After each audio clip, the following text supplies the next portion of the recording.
Hey, bonjour, je suis de retour et ça rime en plus. Bon, quelque chose de spécial aujourd'hui. Je vais vous montrer comment je fais ma patine sur mes véhicules pour les rendre plus réalistes, les rendre plus usés aussi, puis tout ça. Donc, ce que j'ai fait, j'ai fait une couche de protection sur ces pièces-là, sur les pneus puis tout ça. Et on va finir par... Bon, ouais, c'est ça. Non, pas de focus. Hein? On espèce. Bon, là. Donc, ce que je vais faire, c'est appliquer de la patine sur cette pièce-là comme exemple. Ce que je veux faire avec ça, c'est prendre ça, puis le rendre comme ça. Donc, je suis en train de l'échapper. Vous voyez tout de suite la différence. Il y a beaucoup de patine, de la rouille, de l'usure, des petits peu de crasse qui coulent, puis des affaires comme ça. Donc, c'est ce que je vais faire. Je vais vous montrer comment je le fais. Tout de suite après cette pause publicitaire. Non, c'est pas vrai. dans 2 petites minutes. Bon, alors, commençons par la liste d'épicerie. La première chose, évidemment, des pinceaux. Ben moi, il y en a certains qui en prennent juste un. Mais moi, je travaille avec un moyen, puis un très petit, minuscule. Oui, il est là. Vraiment petit. Ensuite, un petit bol avec, je ne sais pas si vous voyez, il y a de l'essence minérale là-dedans. C'est le diluant pour la peinture. Et la peinture qui va être composée de 3 couleurs, oui, qui sont c'est Testor. C'est de l'émail, évidemment. Et on parle ici de Medium Gray, si on peut l'avoir un jour, Medium Gray. Du gris médium. C'est un gris qui parle aux esprits, etc., etc. Le flat white, je vais essayer d'avoir celui-là, le flat white. En fait, c'est du blanc flat. C'est du blanc mat. Bon, toujours essayer de faire des blagues. Et leather, c'est-à-dire. Ça veut dire cuir, n'est-ce pas? Oui, focus, t'es pas fin. Et voilà. Évidemment, il fallait que je dise ça. C'est cuir, mais c'est la couleur qui m'intéresse. C'est pas tellement le fait que ça imite le cuir. Et, évidemment, un support que je vais essayer de vous montrer, composé d'une boîte de pilules avec un tape double face sur le dessus. Pardon. Et c'est là-dessus que je vais déposer, évidemment, je vais faire ici. On va se faire de la place pour travailler. Voilà. C'est là-dessus que j'ai déposé. Je peux le tourner. Il n'y a pas de problème avec ça. C'est le fun.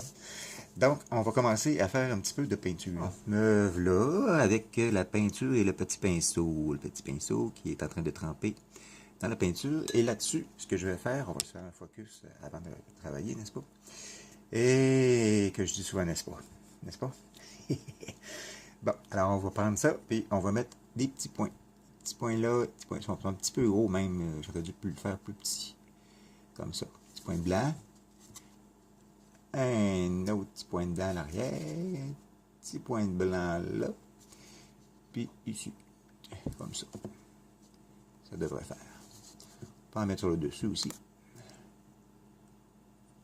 Vous allez comprendre ce que je fais dans pas longtemps. Et je vais répéter ces petits points-là avec les 2 autres couleurs que j'ai. Je vous reviens tout de suite après. Bon, ben maintenant que mes petits points sont faits un peu partout, on va faire un petit focus là-dessus quand même. Voilà. Et j'en ai mis du gris, du brun, du blanc, évidemment, un petit peu aléatoirement. C'est là qu'on s'amuse. On prend un petit peu d'essence minérale, puis on va délaver nos petits points. J'ai peut-être attendu un peu trop, là, mais non, ça va marcher, ça va marcher. On délave nos petits points, délave nos petits points, délave. On fait comme si le brun, surtout, j'aime bien le faire couler comme ça. Ça lui donne une petite trace de rouille, le fun. J'en ai mis ici aussi. J'aurais peut-être dû ne pas les superposer, mais bon. Comme ça. Ici, du gris à délaver. Puis les couleurs se mélangent nécessairement. Je vais essayer de nettoyer mon pinceau. Un peu, le voilà. Donc, on reprend un peu d'essence minérale et on continue notre travail que je trouve vraiment intéressant et intéressant. Et on va faire le tour au complet comme ça, le dessus aussi. Et on va peut-être rajouter un peu d'autres endroits, là, comme ici, j'aimerais bien faire quelque chose de plus que ça. Donc, je vous reviens aussitôt que j'ai fait le tour. Maintenant que le tour est fait, ça commence à se ressembler légèrement. On a quand même des effets qui sont semblables. Et attendez, je vais régler ça tout de suite. Voilà. Et quelques effets de rouille aussi, on peut le voir. Vous le voyez sûrement ici. Oh, il y avait encore de la peinture dessus. Pas grave, pas grave. Tiens. Et voilà, c'est sauvé. Je l'ai fait tout le tour, évidemment. On le voit de l'autre côté ici, c'est peut-être un peu plus évident. Puis vous remarquez, le dessus aussi, j'ai commencé à empiler de la rouille dans les crevasses, les endroits pertinents. Mais on remarque que celui-là est plus pâle que celui-là. Il y a une bonne raison pour ça, c'est qu'il manque encore une étape. En fait, deux. C'est la première étape qu'on va faire, ça va être de prendre du wash.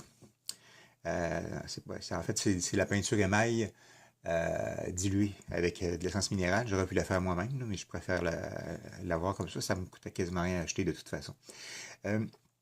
Et c'est un truc qui est très liquide, qui va se glisser dans toutes les crevasses, puis je l'ai en noir, je l'ai en brun aussi, qui va faire un peu d'accentuation des petits détails sur le modèle. Et donc, on va commencer par le dessus. Voyons, mon espèce. Le dessus, j'ai dit. Il est là, voilà. Donc, on va y aller avec le wash. Je ne sais pas comment dire en français, du lavage. C'est pas tout du... Ah non, c'est pas du délavement non plus. Donc, on va voir tout de suite l'effet que ça fait. On glisse ça un peu partout.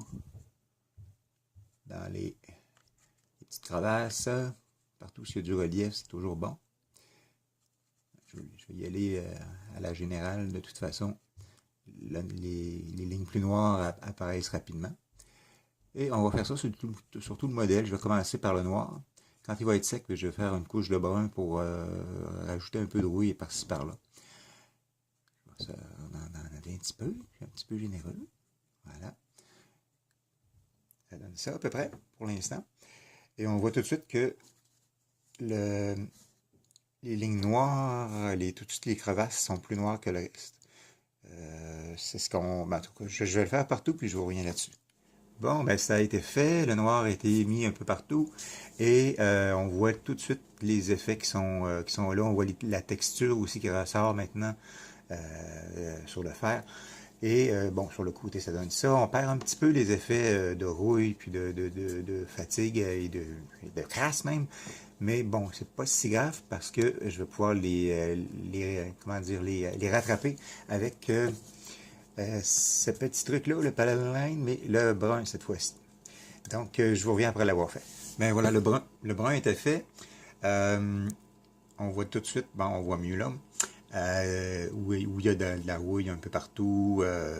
Quoique je vais quand même renforcer cet effet-là, parce que je trouve que la rouille n'est pas assez présente sur ce modèle-là. Je vais en profiter pour faire à grandeur, si on veut, aussi sur le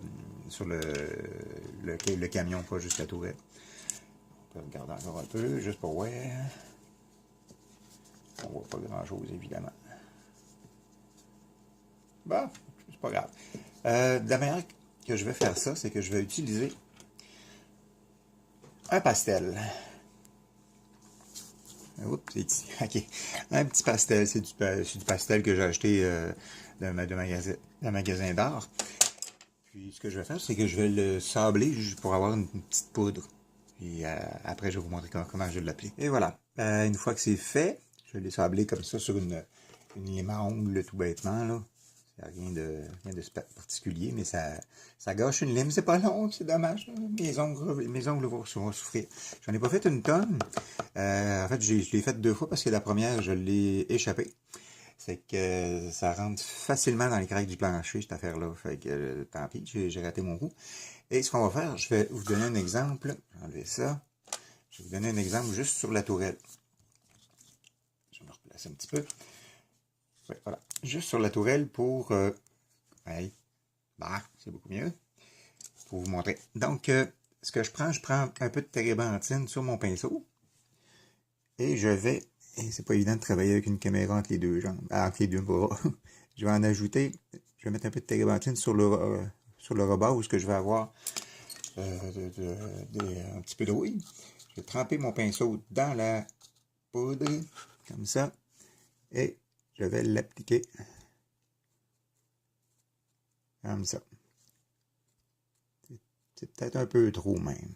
Donc, je vais le retravailler avec un peu de térébenthine, c'est pas plus grave. On va le pousser par là-bas. Voilà. Ça nous fait du pigment, ce qui est très bien. Je vais faire ça un peu partout, en fait, puis je vais vous revenir tout à l'heure. Bon, ben voilà, c'est terminé pour la rouille. J'ai peut-être un petit peu exagéré, mais wow, je préfère en mettre plus que moins. C'est quand même un modèle réduit, vu que c'est petit, on peut se permettre d'en mettre un peu. J'ai fait aussi les roues. J'en ai une ici. On va mettre un peu visible. Donc, ils sont prêts à coller. Et il va rester maintenant... Ah, c'est vrai, il y a des petits détails que j'ai ajoutés. Comme les petites écailles de peinture. Comme on voit les petits noirs ici. Il y en a un là. Il y en a un petit peu partout, en fait. Ça sert avec un petit crayon feutre, puis on fait des marques comme ça. On a l'impression que la peinture est écaillée. Donc, la prochaine étape, c'est de coller les roues. De passer un vernis mat dessus et faire un petit peu de boîte parce que je veux qu'il ait roulé dans la boîte. Ça va être quelque chose de spécial, mais ça va être pour une autre fois. Ceci dit, je vous remercie d'avoir été là et modelez votre goût. Bye!